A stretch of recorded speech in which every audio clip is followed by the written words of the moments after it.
Hi there. Sorry I'm late.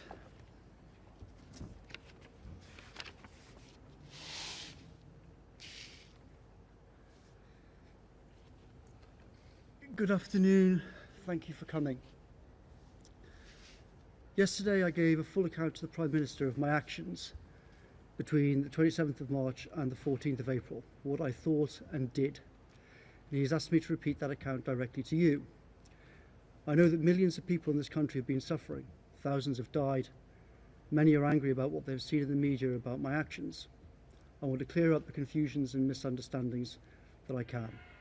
In retrospect, I should have made this statement earlier. It's many years since I've said anything on television, but I will do my best to answer questions after I've explained what happened. I also should clarify that I'm not here to speak on behalf of the government or the Prime Minister. I'm explaining my own actions and my own thinking. The Prime Minister is giving a press conference later, and he will answer questions concerning government policy. Around midnight on Thursday the 26th of March, I spoke to the Prime Minister. He told me that he tested positive for COVID. We discussed the national emergency, arrangements for number 10 given his isolation, and what I would do in number 10 the next day. The next morning I went to work as usual. I was in a succession of meetings about this emergency. I suddenly got a call from my wife, who was at home looking after our 4-year-old child. She told me she suddenly felt badly ill, she'd vomited and felt like she might pass out, and there would be nobody to look after our child. None of our usual childcare options were available. They were alone in the house. After very briefly telling some officials in number 10 what had happened, I immediately left the building, ran to a car and drove home. This was reported by the media at the time, who saw me run out of number 10. After a couple of hours, my wife felt a bit better.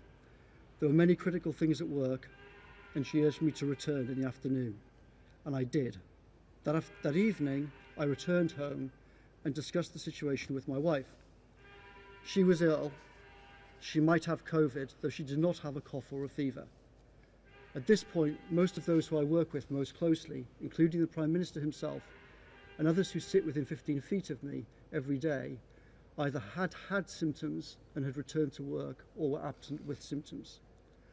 I thought there was a distinct probability that I had already caught the disease. I had a few conflicting thoughts in my mind. First, I was worried that if my wife and I were both seriously ill, possibly hospitalised, there was nobody in London that we could reasonably ask to look after our child and expose themselves to COVID. My wife had felt on the edge of not being able to look after him safely a few hours earlier.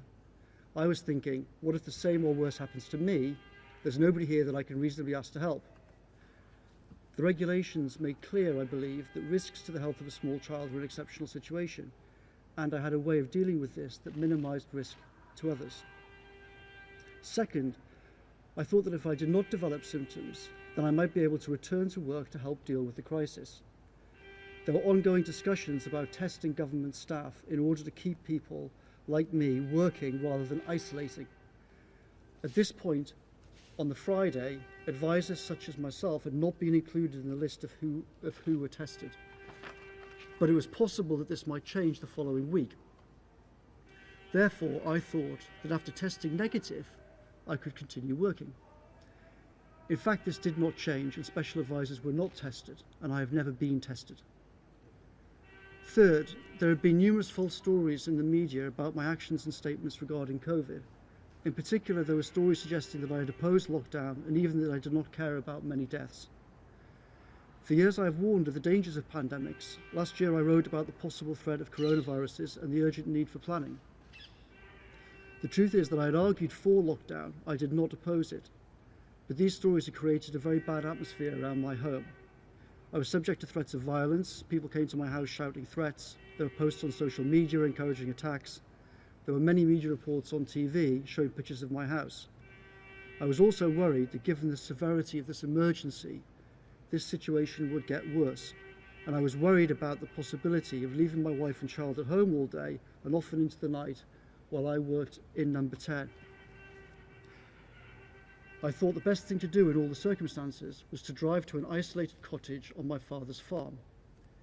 At this farm, my parents live in one house, my sister and her 2 children live in another house, and there was a separate cottage roughly 50 metres away from either of them. My tentative conclusion on the Friday evening was this: if we are both unable to look after our child, then my sister or nieces can look after him. My nieces are 17 and 20. They're old enough to look after him, but also young enough to be in the safest category, and they had extremely kindly volunteered to do so if needed. But, I thought, if I do not develop symptoms and there's a testing regime in place at work, I could return to work if I tested negative. In that situation, I could leave my wife and child behind in a safe place. Safe in the form of support from family for shopping and emergencies, safe in the sense of being away from our home, which would become a target, and also safe for everybody else, because they were completely isolated on a farm and could not infect anybody. Contrary to some media reports, there are no neighbours in the normal sense of the word. The nearest other homes are roughly half a mile away. So in this scenario, I thought that they could stay there for a few weeks. I could go back to work, help colleagues, and everybody, including the general public, would be safe. I did not ask the Prime Minister about this decision. He was ill himself and he had huge problems to deal with. Every day I have to exercise my judgment about things like this and decide what to discuss with him. I thought that I would speak to him when the situation clarified over coming days, including whether I had symptoms and whether there were tests available. Arguably this was a mistake, and I understand that some will say that I should have spoken to the Prime Minister before deciding what to do. So I drove the three of us up to Durham that night, arriving roughly at midnight. I did not stop on the way. When I woke the next morning, Saturday the 28th of March, I was in pain and clearly had COVID symptoms, including a bad headache and a serious fever. Clearly I could not return to work anytime soon. For a day or two we were both ill. I was in bed, my wife was ill, but not ill enough that she needed emergency help. I got worse, she got better. During the night of Thursday the 2nd of April, my child woke up. He threw up and had a bad fever. He was very distressed. We took medical advice, which was to call 999. An ambulance was sent. They assessed my child and said he must go to hospital. I could barely stand up. My wife went with him in the ambulance. I stayed at home. He stayed the night in the hospital. In the morning, my wife called to say that he had recovered, seemed back to normal, doctors had tested him for COVID, and said that they should return home. There were no taxis.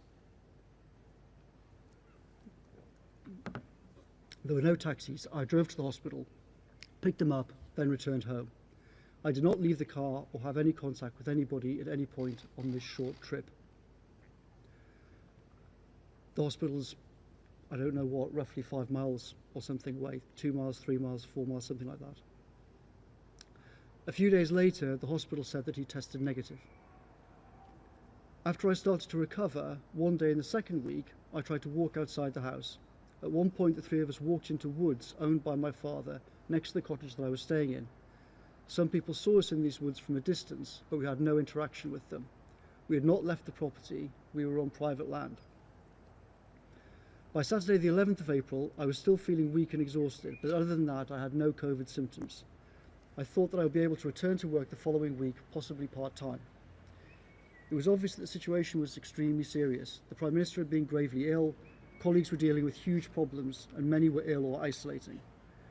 I felt like I ought to return to work if possible, given I was now recovering, in order to relieve the intense strain at number 10. On the Saturday, I sought expert medical advice. I explained our family's symptoms and all the timings, and I asked if it was safe to return to work on Monday, Tuesday, seek childcare, and so on. I was told that it was safe and I could return to work and seek childcare. On Sunday the 12th of April, 15 days after I first displayed symptoms, I decided to return to work. My wife was very worried, particularly given my eyesight had seemed to have been affected by the disease. She did not want to risk a nearly 300-mile drive with our child, given how ill I had been. We agreed that we should go for a short drive to see if I could drive safely. We drove for roughly half an hour and ended up on the outskirts of Barnard Castle town. We did not visit the castle, we did not walk around the town. We parked by a river. My wife and I discussed the situation. We agreed that I could drive safely, we should turn around and go home. I felt a bit sick. We walked about 10 to 15 metres from the car to the riverbank nearby. We sat there for about 15 minutes. We had no interactions with anybody. I felt better. We returned to the car. An elderly gentleman walking nearby appeared to recognise me. My wife wished him happy Easter from a distance, but we had no other interaction. We headed home. On the way home, our child needed the toilet. He was in the back seat of the car. We pulled over to the side of the road. My wife and child jumped out into the woods by the side of the road. They were briefly outside. I briefly joined them. They played for a little bit, and then I got out of the car, went outside. We were briefly in the woods. We saw some people at a distance, but at no point did we break any social distancing rules. We then got back in the car and went home. We agreed that if I continued to improve, then the next day we should return to London and I would go back to work. We returned to London on the evening of Monday the 13th of April, Easter Monday. I went back to work in number 10 the next morning. At no point between arriving and leaving Durham did any of the three of us enter my parents' house or my sister's house. Our only exchanges were shouted conversations at a distance. My sister shopped for us and left everything outside. In the last few days, there have been many media reports that I returned to Durham after the 13th of April. All these stories are false. There is a particular report that I returned there on the 19th of April. Photos and data on my phone prove this to be false, and local CCTV, if it exists, would also prove that I'm telling the truth, that I was in London on that day. I was not in Durham. During this 2-week period, my mother's brother died with COVID. There are media reports that this had some influence on my behaviour. These reports are false. This private matter did not affect my movements. None of us saw him. None of us attended his funeral. In this very complex situation, I tried to exercise my judgment the best I could. I believe that in all the circumstances I behaved reasonably and legally, balancing the safety of my family and the extreme situation in number 10 and the public interest in effective government to which I could contribute. I was involved in decisions affecting millions of people, and I thought that I should try to help as much as I could do. I can understand that some people will argue that I should have stayed at my home in London throughout. I understand these views. I know the intense hardship and sacrifice that the entire country has had to go through. However, I respectfully disagree. The legal rules inevitably do not cover all circumstances, including those that I found myself in. I thought, and I think today, that the rules, including those regarding small children and extreme circumstances, allowed me to exercise my judgment about the situation I found myself in, including the way that my London home had become a target, and all the complexity of the situation. I accept, of course, that there is room for reasonable disagreement about this. I can also understand some people think I should not have driven at all anywhere. But I had taken expert medical advice. It was 15 days after symptoms. I had been told that I could return to work and employ childcare. I think it was reasonable and sensible to make a short journey before embarking on a 5-hour drive to see whether I was in a fit state to do this. The alternative was to stay in Durham rather than going back to work and contributing to the government's efforts. I believe I made the right judgment, though I can understand that others may disagree with that. I have explained all of the above to the Prime Minister. At some point during the first week when we were both sick and in bed, I mentioned to him what I had done. Unsurprisingly, given the condition we were in, neither of us remember the conversation in any detail. I did not make my movements public at the time. Because my London home was already a target, I did not believe that I was obliged to make my parents' and my sister's home a target for harassment as well. I understand that millions of people have seen media coverage of this issue. I know that millions have endured awful hardship, including personal tragedies, over the past few months, and people are suffering every day. And I know that British people hate the idea of unfairness. I wanted to explain what I thought, what I did, and why over this period, because I think that people like me who helped to make the rules should be accountable for their actions. I'm happy to answer questions from the media who are here. Sorry, I've got a list, and I was told to ask the people in this order. Laura. Okay. Thank you very much, Mr. Cummings. Do you regret what you did? Because many people in this country have made heartbreaking sacrifices in the last couple of months in order to stick to the rules that you were part of putting together. And many people may have listened to you and think you made your own interpretation. And do you understand, for some people, it seems as if there was one version of the rules for you and one version of the rules for everyone else? Thank you, Laura. No, I don't regret what I did. As I said, I think reasonable people may well disagree about how I thought about what to do in these circumstances, but I think that what I did was actually reasonable in these circumstances.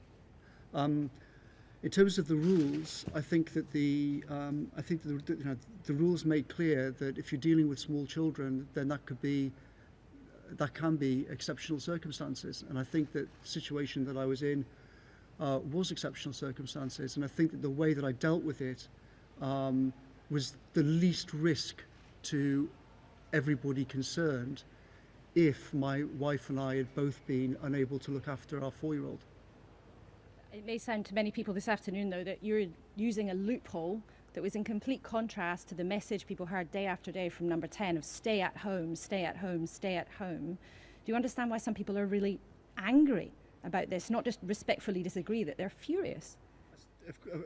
I certainly do. I mean, I've seen some of the media obviously over the last couple of days, and I'm not surprised that a lot of people are very angry, and lots of people, if you're someone sitting at home watching a lot of the media over the last 3 days, then I think lots of people would be very angry, and I completely understand that. But I hope and think that today, when I've actually explained all of the circumstances about it, I think people will realise this was a very complicated, tricky situation, and I was trying to weigh up a lot of different things. Some people might have behaved differently in some ways. As I said, arguably it was a mistake that I didn't call the Prime Minister on the Friday night, and I just did what I thought that was the right thing to do. But I have to make decisions like that every day, and yes, I understand that people watching the media could be very upset about what's happened, but I think I've explained why. Offer any regret, any apology to people who didn't have the ability to make the decisions that you did, who didn't have the resources to do what you did? As I said, I think I've thought a lot about what I did over this period. What things I could have done better with this. What things I could have done better in general in dealing with the whole crisis. There's definitely a lot of things that I could have done better over the last few months. But I think what I did in this 14 days, I think that I behaved reasonably. Is there anything else you'd like to ask? That's good. Robert.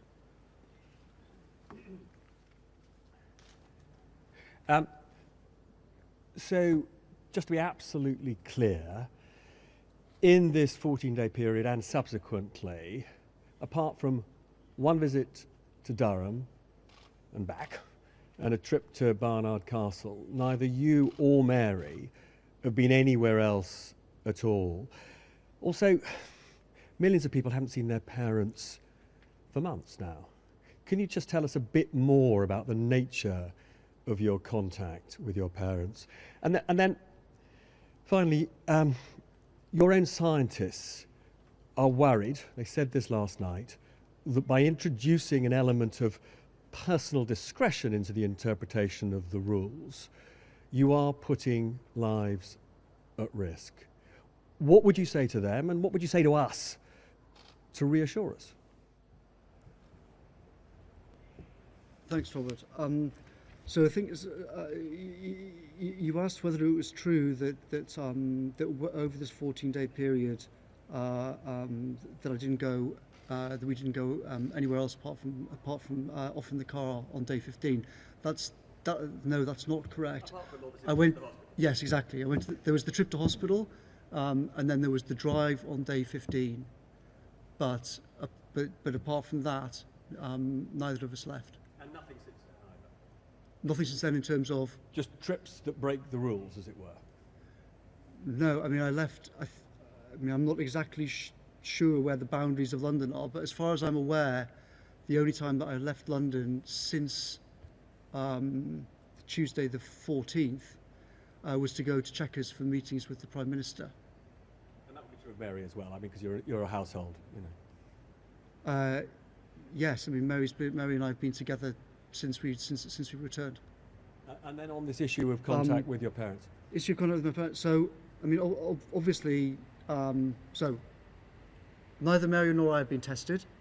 So neither of us could be definitively sure about what our situation was. Mary had been ill and then recovered, but she hadn't had a cough, a fever. I pretty clearly seemed to have COVID, and talking to medical experts, they thought that, but I wasn't tested. But obviously our default mode was assume that all three of us have got it.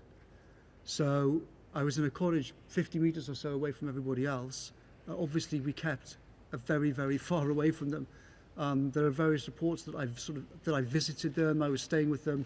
That's all completely untrue. My parents are in their 70s. Obviously I did not want to give them this disease, and so we stayed very far away. We did have some conversations, but they were, you know, we're on a farm, and they were shouted conversations at a distance. They weren't some of the things that have been reported. In terms of introducing a question of discretion, so I'm not seeking to introduce anything or any element of discretion. To me, you know, the rules are there. They talk about what to do with, they talk about exceptional circumstances and small children. I was trying to weigh up on that Friday night conflicting things between what happens if we're both ill, who's going to look after him, what's the safest way of doing that, is there a way in which I might be able to go back to work the following week if the whole testing system changes, which was being discussed but did not in fact happen. I was trying to weigh all of those things up.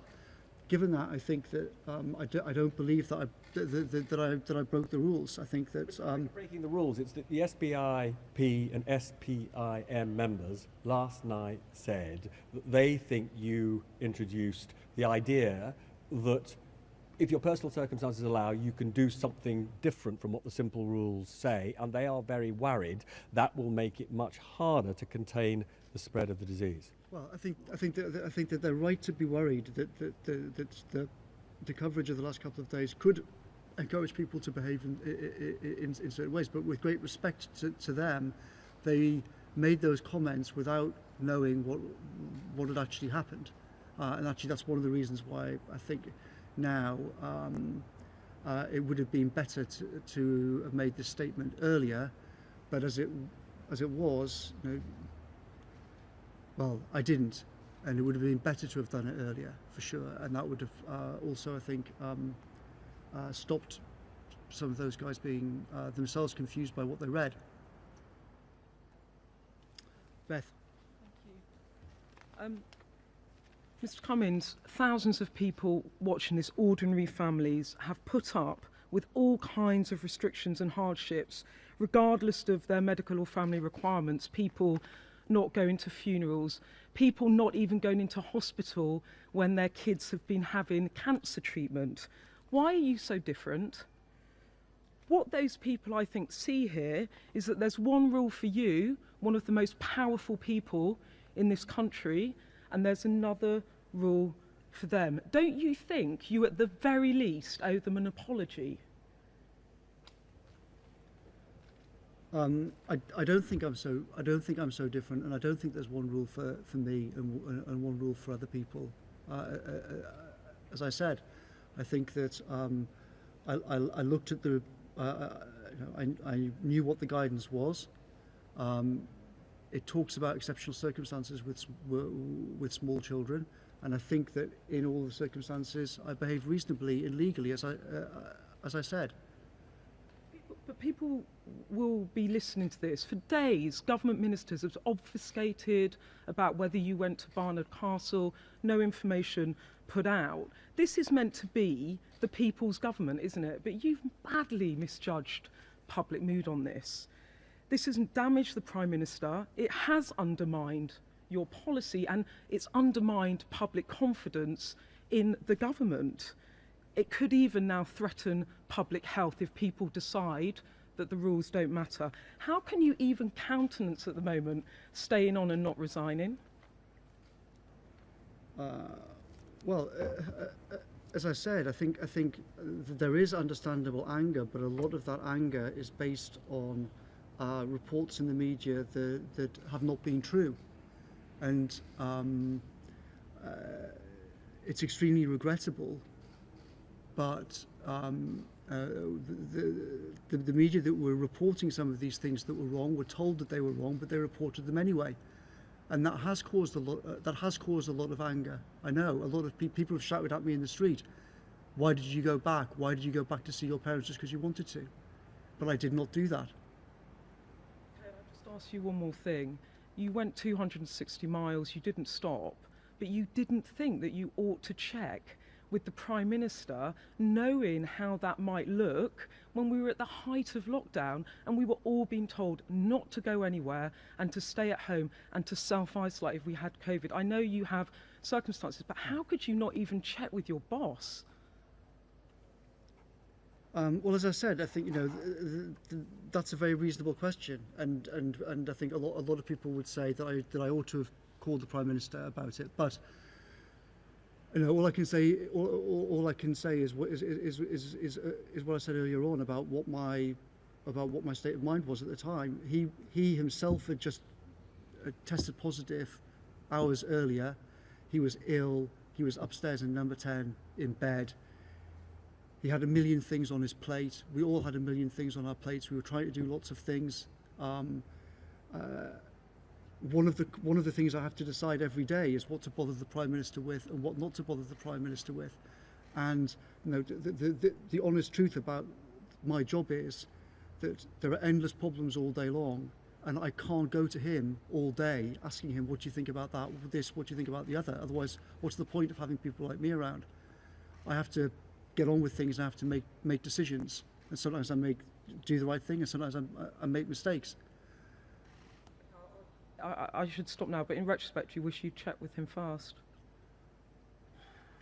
I don't know is the honest truth about that particular thing. Maybe I should have done, but I have to protect his time. There are lots of really big issues that the Prime Minister's time is just about the most valuable commodity that exists in the government. So you have to be very careful about what you go to him with and what you don't go to him with. And I have to make that judgment literally dozens of times a day. And I made that judgment in a very short period of time in very extreme circumstances. And as I said, I thought at the time it was the right thing to do, but I also completely understand if people think it was a mistake and that, in fact, I should have spoken to him about it. And as I said, I did actually speak to him about it a few days later, but neither of us can really remember exactly what I even said because we were both in pretty bad shape. Okay, thanks very much. Gary Gibbon. Yes, can I just be clear about that? Yesterday you had a face-to-face conversation with the Prime Minister about all the circumstances around this trip and those key 2 or so weeks. But he'd known about your excursion north for about a month and a half. And he didn't ask you anything until yesterday. So, regarding the first part of your question, yes. Essentially what I've just told you guys is what I told the Prime Minister yesterday, and I went through all... Yes, he asked me about it on, was it Friday night that the story broke, I think? I can't remember if it was Friday night or so Saturday morning. It was when the story broke he was interested. Saturday morning. It was when it was public he was interested. Sorry? It was when it was public he was interested. He didn't ask you anything before that. He just knew. So, as I said before, we spoke about it in the week after it happened. I can't remember what day, but in the days following, we were both in bed ill. We had a few conversations on the phone. He's been up since then. He knew for a long time. Well, so as I said, I spoke to him about it then. I told him about that. But to be honest, that was like the least of the things we were thinking. Like my movements were not part of our conversation. We were talking about public health message the government's been putting out there. Do you say you don't regret what you've done? You think you acted correctly? We were talking about vaccines. We were talking about treatments. We were talking about hundreds of very important things. We did not spend a lot of time talking about me and where I was and my own circumstances. Let me ask you about one of those very important things. With tracing perhaps kicking off in a big way in the coming weeks, people will be asked to isolate. The public health message will never have been more critical, perhaps. Do you think public adherence to those instructions will be weaker or stronger as a result of your recent activities? Well, I hope it won't affect it, and I hope that that now that people know what actually happened, and that some of the false stories that have all been circulating and driving a lot of people, understandably, mad and about it, then I hope that people will realise. You've stood up the central story in this allegation that you drove a very long way from home when everyone was told to be at home. If there was more leeway in these instructions than we thought, why didn't you tell everyone about that? Well, with great respect, Gary. Who else has driven that distance? I'm trying to answer the question. With great respect, it's not just a simple matter in the regulations. The regulations describe various exceptional circumstances where it may not be possible to follow the rules. It doesn't say you must stay at home in all circumstances. It says that there are some circumstances in which you won't be able to follow these rules. And it seemed to me that I was in such an exceptional circumstance, and I was trying to balance all of these very complicated things. People will be staggered to hear you say that when the message was so clear: stay home. Is the fact that the Prime Minister can't do his job without you? The guidance says, if you are living with children, I'm reading out the actual guidance. If you're living with children, keep following this advice to the best of your ability. However, we are aware that not all these measures will be possible. What we have seen so far is that children with corona appear to be less severely affected. It's nevertheless important to do your best to follow this guidance. Now, you know, it's and you know as well as I do that there are that the deputy chief medical officer has discussed this. There's been various discussion about it. If you've got if you've got a child that's 4 years old, and neither of you can look after him, the guidance doesn't say you've just got to sit there. So I think as I've said, I think I behaved reasonably in all of these given all the circumstances and the different things I had to try and weigh up. Jason Groves. Hi. You blame the media for this mess that you've got the government into. Do you accept that whatever legal nicety you may have to say that you haven't broken the letter of these regulations, you've driven a coach and horses through the spirit of them, and that is why people are so cross about it? I don't agree. I think that's not. You don't agree? No, I don't agree. So let's go through it, shall we? I mean, you left London with your wife, who had coronavirus symptoms, completely against the regulations. You're up in Durham, and you decide to go for a drive on a weekend when, a few yards from here, the Foreign Secretary that weekend was telling us to stay at home and save lives. You went for a drive, you sat by a river, you went for a walk in the wood. I mean, you may or may not have a way of justifying this to yourself, and possibly there may be some legal loophole. But you've broken the spirit of it, haven't you? No, I don't think that I have. Just to correct one thing, when we left, my wife did not have a cough. She did not have a fever. Those are the two symptoms that were mentioned. She was ill. She'd thrown up, but we didn't. As I said before, we didn't know whether or not she had COVID or not. Secondly, as I said earlier on, the walk in the woods was on private land. I didn't leave our property to go for a walk in the woods, and that's perfectly reasonable behaviour. You stopped on the way back from Castle Barnard. Yeah, I was driving back from Barnard Castle, and my child, the 4-year-old, was in the car seat in the back. He said, "Dad, I need to go to the toilet." We pulled into the side of the road. He jumped out with my wife. I don't think any reasonable person would say that I behaved that's bad behaviour. I mean, you've plainly had a tough time. I don't think anyone would argue with that, but there's lots of other people who've had a tough time. I mean, I'd like to finish by, we had a letter today from Andrew and Sarah in Wiltshire. Their daughter and son-in-law live 10 miles from them, and they've got 2 children. They came down with COVID, and they said, imagine our frustration living so near and yet not being able to help. It was a big sacrifice that we made. and they feel like mugs now. I mean, they want you to resign. Did you offer to resign when you saw the Prime Minister? No, I have not offered to resign. Did you ever consider it? No, I do not. I have not considered it. As I said, I think I think it's reasonable to say that other people would have behaved differently in different ways in this whole situation. But as I stress, I was trying to balance lots of competing things. I mean, if I hadn't worked here, for example, then you could very easily say that okay, I could just have stayed in an isolated cottage for weeks afterwards. But I was involved in lots of things involving crucial questions of vaccines, trying to get scientists involved in the effort, trying to get money moved, trying to get regulations moved out of the way.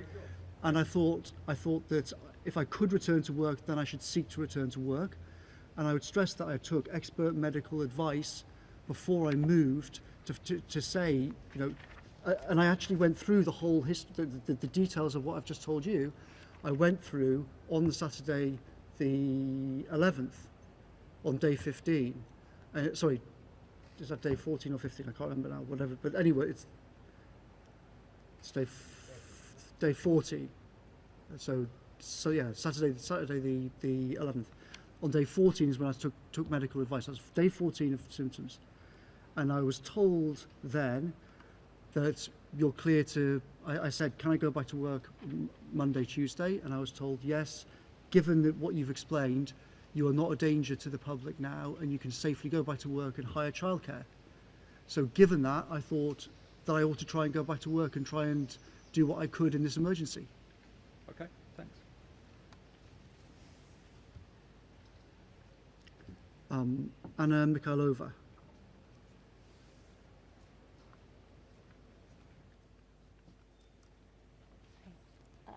Mr. Cummings, how many miles is it from your house, the house you were staying in Durham, and Barnard Castle, where you went?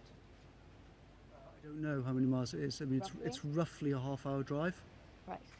So there are people without gardens, never mind access to private land and woodland, who haven't made unnecessary car journeys like that for more than 2 months now. They've been following rules that you helped forge and create. So were the public stupid to follow these rules to the letter, rather than looking for loopholes like you did?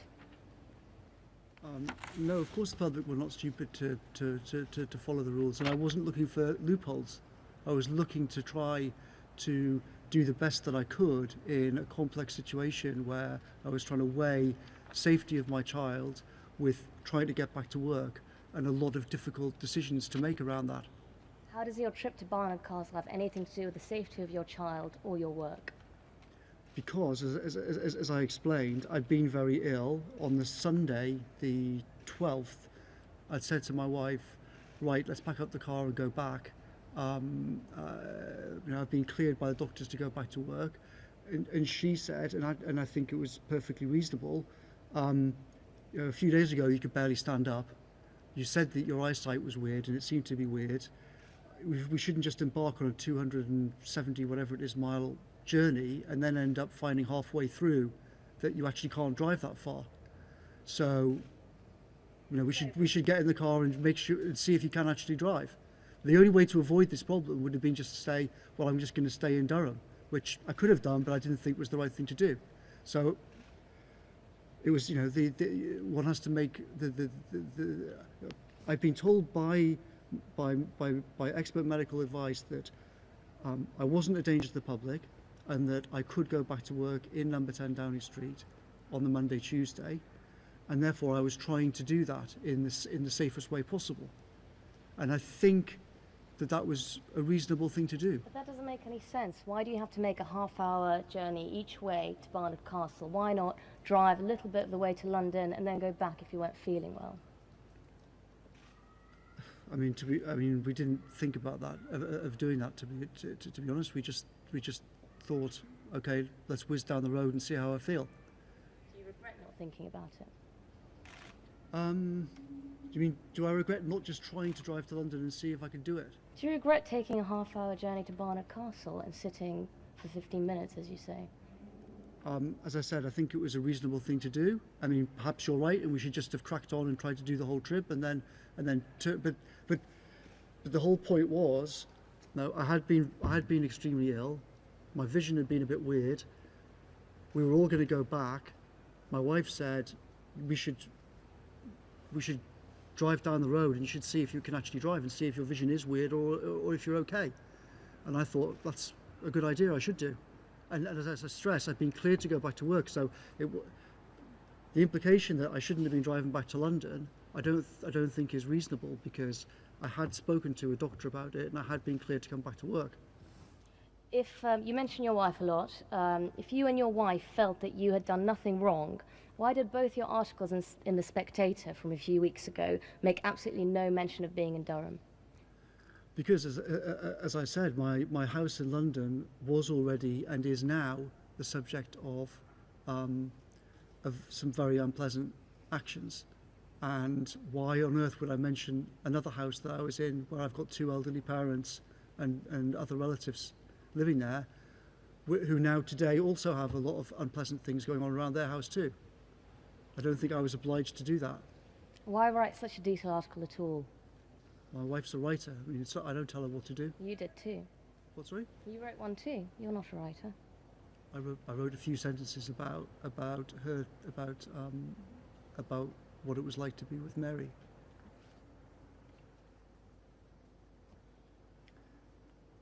Nicola.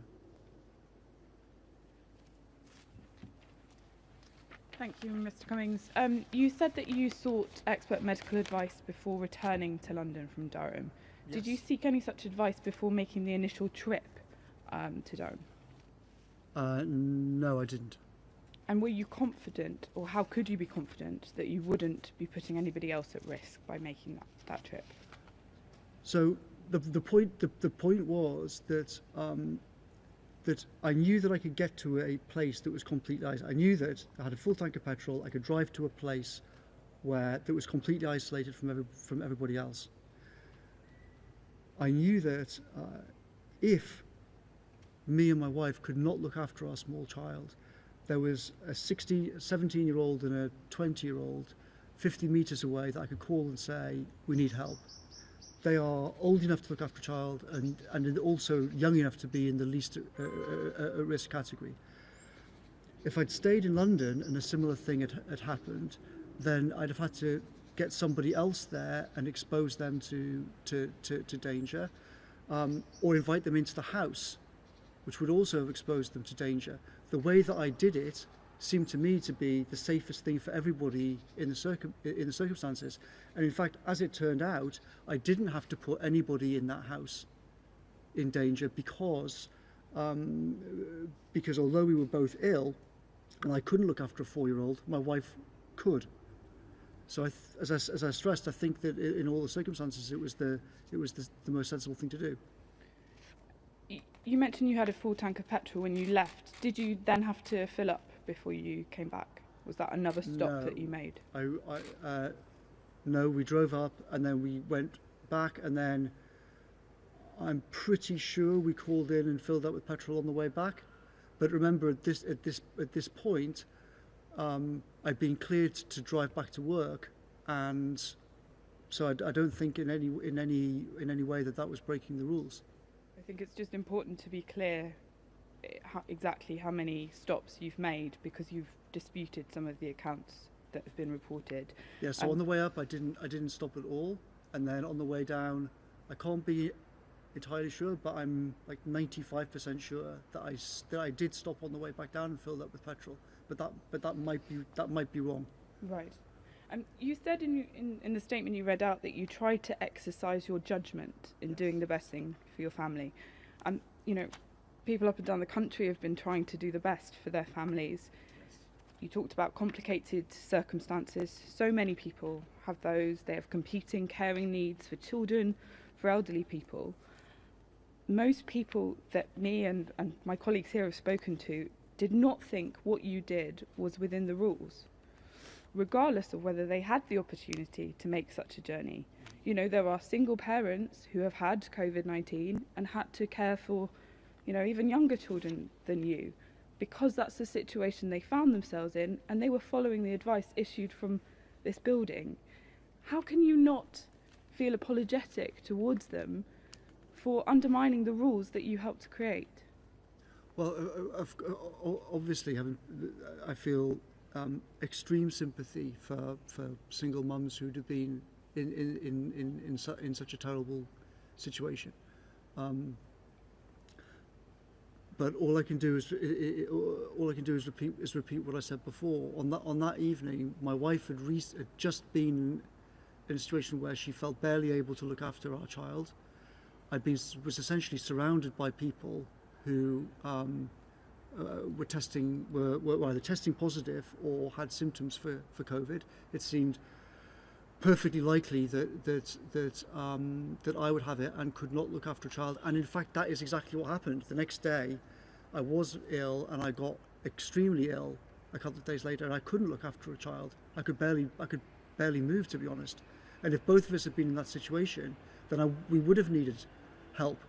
And in that scenario, what would have been best for everybody? Would it have been best for a 17-year-old niece to walk 50 meters and look after our child, or would it have been best for me to be here and calling 999?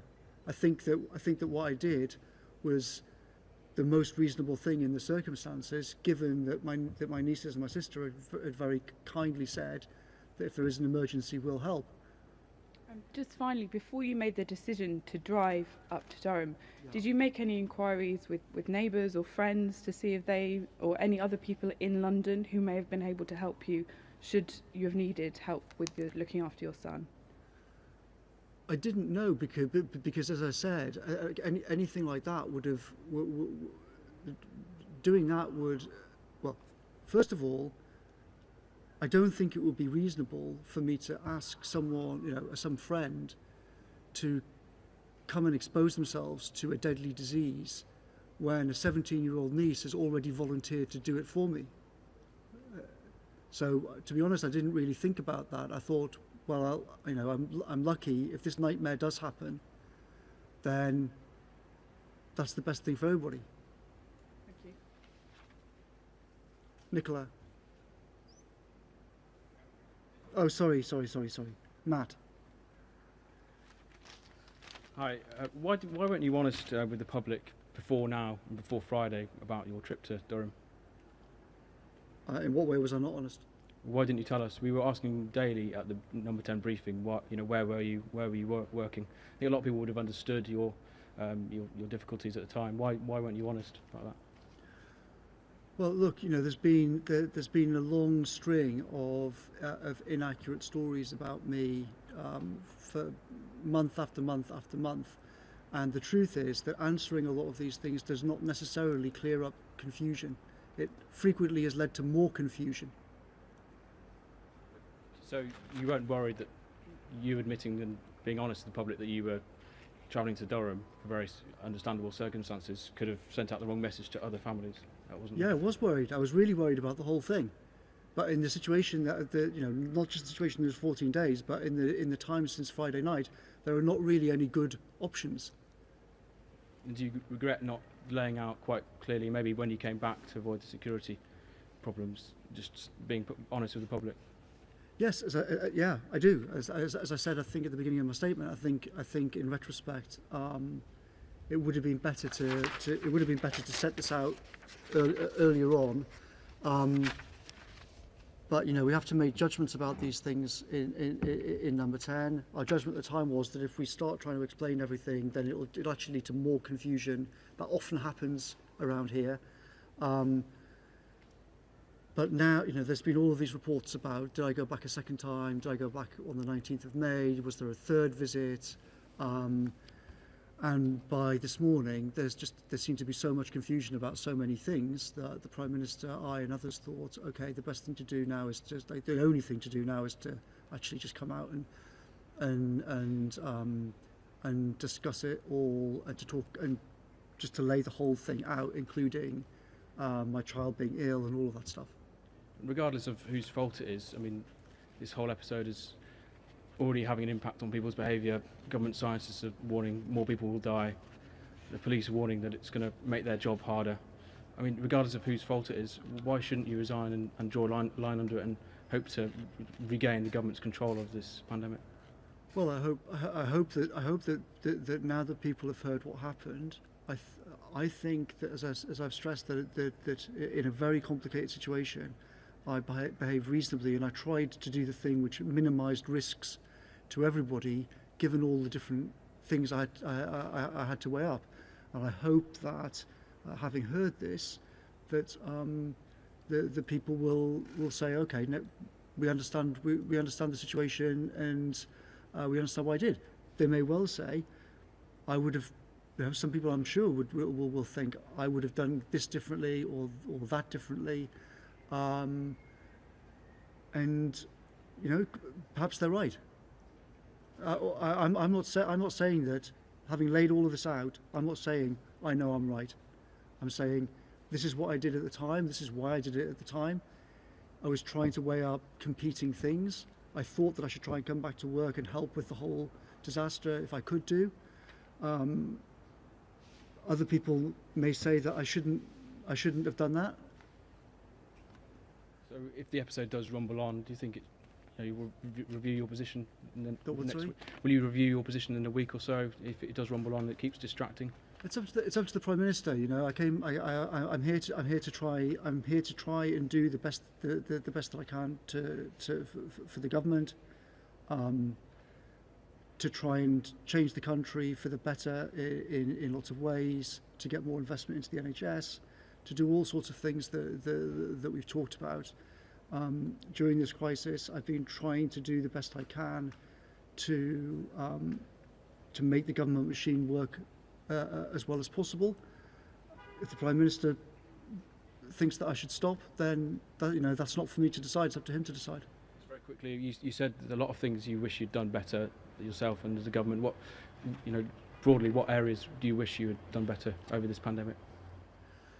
I think it's better. As I said at the start, it's not for me here to answer all the questions about government policy over all of this. I think that's a job for the Prime Minister, and he'll be giving a press conference later on. What I was saying was, I know that I've made mistakes in dealing with this thing going right back to January. I think that my behaviour in these 14 days, I think when people hear everything that happened, I hope that people will agree that it was reasonable. They might not think that they'd have done the same thing, but I hope that people will agree that it was reasonable calculations in all the circumstances. And I don't think what I did in these 14 days was a mistake, but I certainly made a lot of other mistakes, and I make mistakes every day.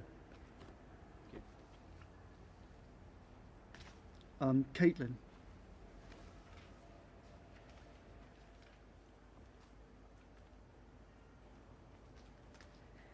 Thank you. You've already said, Mr. Cummings, that there was an available empty property at your parents' farm. It may not be a second home, to which travel was explicitly banned in the regulations, but it is certainly a privileged position. Does your story not make it the case that it's one rule for most of us and another rule for everybody else who can bend it slightly because they've got the luxury of an empty house lying around? No, as I've said, I don't think that's the case. The reason why I went to that place was it seemed like the safest option, given the considerations, and I was weighing up what's the safest thing for my child, what's the safest thing in terms of how could I get back to work and try to help with this emergency, what's the safest thing in terms of the whole the problems with my current house, and I was having to weigh all of these things up and make a decision in a very short period of time.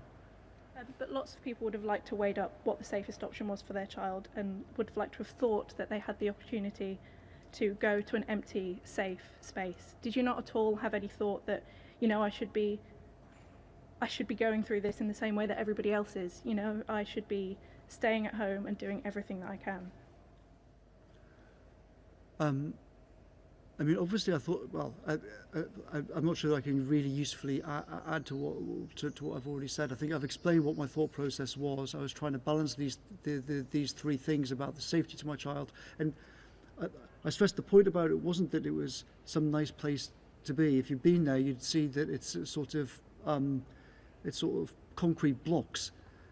It's the point about it was not that it was a nice place to be, but that it was the safest place to be in the circumstances, and it meant that I didn't have to expose other people to risk unless I absolutely had to in a critical emergency.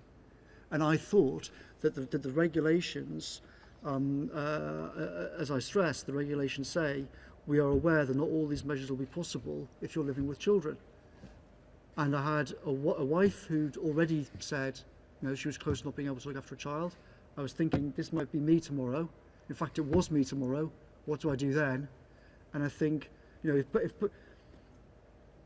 you imagine what this situation, if both of us had been unable to look after him, then the way that I organised it was the way in which the smallest risk to the smallest number of people was actually going on. And given that and the other things I was also thinking about, I think it was a reasonable thing to do. But as I stress, I can understand that some people might say, it's your own fault if people are making threats at your house. That's not a good reason to leave. We've all had to stay.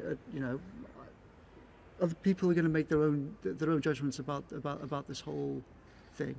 I don't think there's much more I can say. You also just mentioned in answer to Matt's question that you have made other mistakes in dealing with the pandemic since January. Can you point us towards any more of them? As I stressed, I think at some point in the future, I'll be very happy to go through all the different things that I think I got wrong.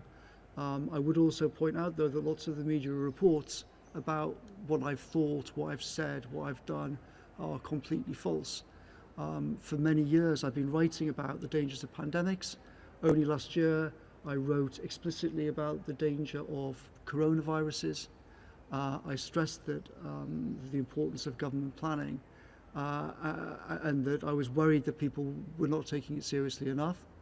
And a lot of media reports are trying to claim that I sort of brushed it off and sort of didn't realise what a danger it was. And I think no reasonable person could come to that conclusion if you look at what I've said and what I've written over the last few years. I took it extremely seriously. I took it extremely seriously many years ago, and I urged other people to take it extremely seriously. But I have made other mistakes in terms of how I've dealt with things since January, for sure. Is one of those mistakes herd immunity? Is one mistake what? Is one of those mistakes the idea of herd immunity? No, it's not, and a lot of the things that have been written about that are completely wrong. One final one from me. What is your message from Conservative voters who voted this government in less than 6 months ago, a lot of them for the first time in the North East around Durham, who want you out of Downing Street and want you out of this government?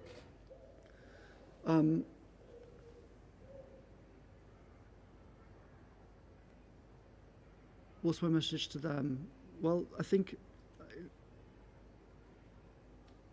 I've made mistakes in how I've dealt with this, all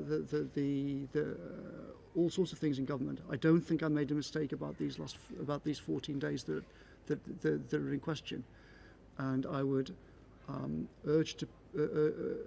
I would stress to people that they should not believe everything they read in the newspapers or everything they see on TV, because lots of the things that are reported are not in fact the case. I hope that I've set out today what the actual facts of it are, and I hope that people will think that even if they disagree with me, that I behave reasonably in these circumstances. Thank you. Would anybody else like to ask any questions? Sure thing, Anna. Just going back to what you said about Barnard Castle, could you point us to where in the guidance in the law book it says that it's okay to make a practice drive journey and then get out and sit somewhere? Well, after recovering from this disease, my job is one of the jobs that the rules say you should go back to work if you can do. And well, with respect, I think it's very relevant, because I was allowed to drive back to London and go back to work. So You went, this isn't about your drive to London, this is a drive. You said it's to test if your vision was okay and you were taken home with you, which sounds reasonable. yeah, But then you didn't just go for a drive to check. You went to a beautiful nature spot and sat outside for, you said, 15 minutes. I think that to be honest, the state that everyone was in, this was nothing to do with a beauty spot, and contrary to lots of the reports, I wasn't sightseeing. I did not go to the castle. I wasn't walking around. There are lots of things that have been said about this that are not true. We just went for a test drive, drove south, and ended up pulling in by the side of the road by a river on the outskirts of town. And my wife and I discussed it and said, "Okay, you can drive. This feels safe. Let's go back, and tomorrow we'll pack the car up and go back to work." As I say, I was entitled to go back to work. I was encouraged to go back to work, and I think going back to work was the right thing for me to do. But I think it's also reasonable to try and do it safely, for me, for the family that I'm driving, for everybody else on the road as well. Robert. But isn't Anna's fundamental point that this is not really about legality? It is about the extent to which all of us can exercise personal judgment about how to implement the rules. And, I've spoken with epidemiologists and behavioural scientists, and they are very, very worried at this critical juncture.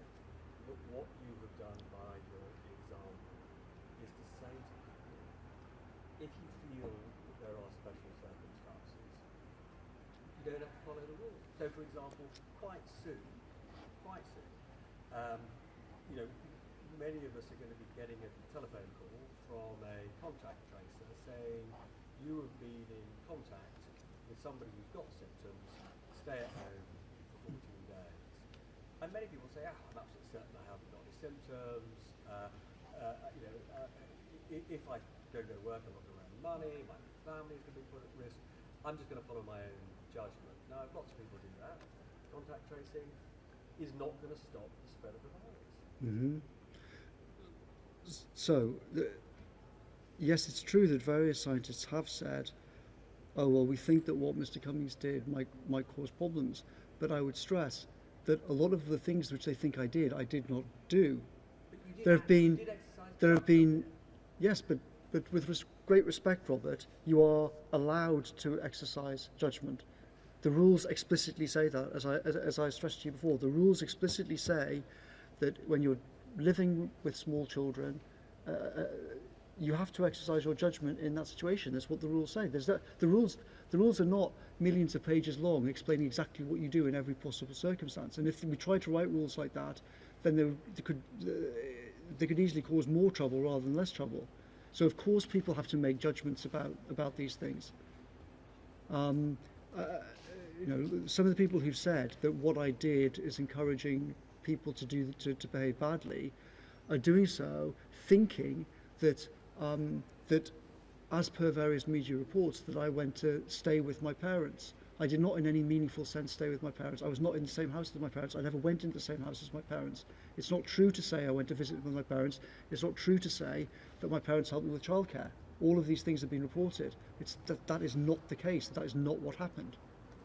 It's not so much the behaviour boundary. If you're on the kind of contract where if you don't turn up for work, you don't get paid, you've got small children in the house, you may say, well, I'm going to ignore the isolation because it's going to cost me money, it's going to put my family at risk. Well, with respect, that situation does not apply to me, and that's not what I was saying. No, it doesn't apply to you. What I'm saying is, by the moment you introduce an element of I've got to protect my family, the risks become that less clear and obvious. But as I stressed, Robert, with great respect, I am not introducing an element of discretion or judgment. The rules necessitate that you exercise judgment. If you look at the actual official rules on the NHS website, you can't do anything but exercise judgment in these circumstances with a small child. It doesn't go into lots of different circumstances and say what to do. There is no regulation covering the situation that I found myself in on Friday night. I had to exercise judgment about what to do, weighing up all of these different things. Okay. Thank you very much, everybody. Take care.